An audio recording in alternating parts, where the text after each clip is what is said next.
A wild and almost unknown land in East Africa, bordered by the Sudan, Kenya, British Somaliland, Eritrea, and what used to be Italian Somaliland. The first victim in the Axis avalanche of aggression and slaughter. Justly, the first country to be restored to its own people. And a tonic for Britain in the days of reverses, for the restoration was accomplished by the army of the British Empire. Armored units of the Empire's army led the way into a little village on the outskirts of the city, where the inhabitants were waiting with the royal sign of the Lion of Judah, and with words of welcome. The local chieftains stood with the gold and crimson umbrellas of their high rank to welcome the King of Kings, to whom they had remained loyal through 5 years of bondage.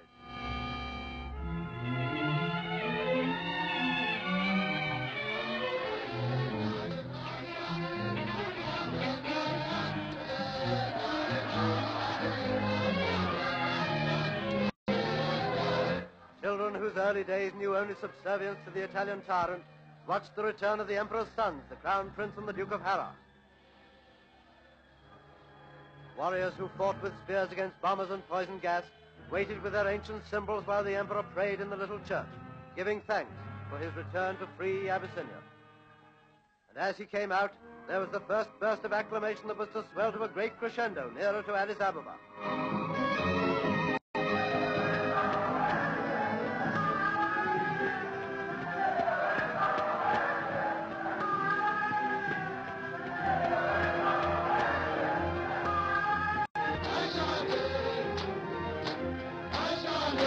The procession started, leading it as the British colonel, one of the many officers of the Empire Army who did such magnificent work in organizing patriot armies.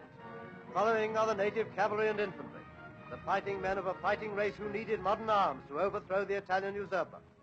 Those arms were supplied by Britain, and this return in triumph is a promise to all who fight for freedom. The road may be long and hard and dangerous, but the prize at the end of it will be won as surely as it has been here, on this day of Ethiopia's rejoicing and homage.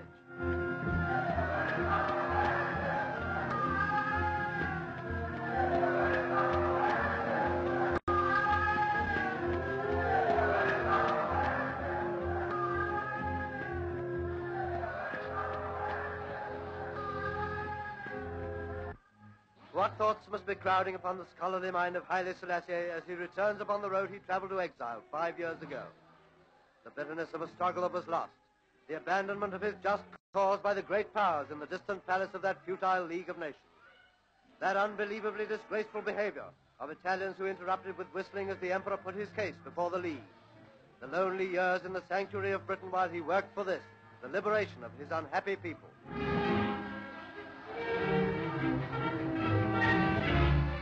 As he nears the capital of Ethiopia, as his simple children show their homage and affection, he must be thinking of all these things.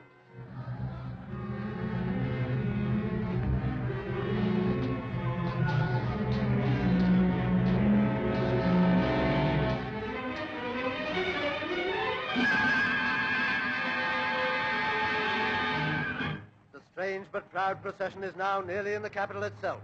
Excitement is rising in a quickening tempo as this African empire writes a page of glorious history.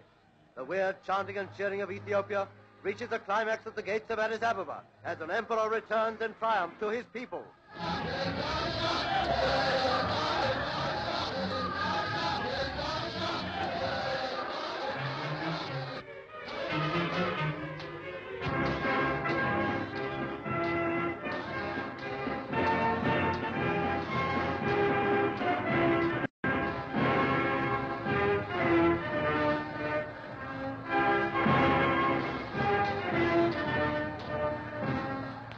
Picture to yourself how one day this scene will be enacted again and again.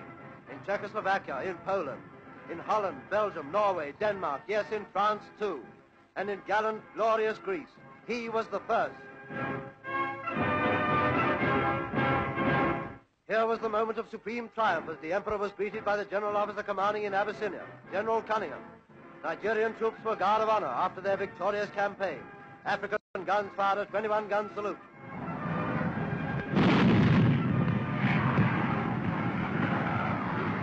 This day, 5 years before, Italian troops had marched into this place. The emperor stood on the balcony of the Menelik Palace, to speak to his warrior subjects. He spoke of his friendship with Britain. He called for unity to continue the struggle against godless brutality. The source of great satisfaction to me. So ended this moving historic ceremony. So liberty and justice were brought back again into a land that has known only fear and ruthless oppression for 5 terrible years. The crowds return to their homes as the Emperor walks again into the great halls of the palace that seem so strange and yet so strangely familiar. He has shown that faith can live through the darkest years. In our dark days, we shall do well to remember the grim ordeal of these simple people, how they endured, and how they came through hell to victory.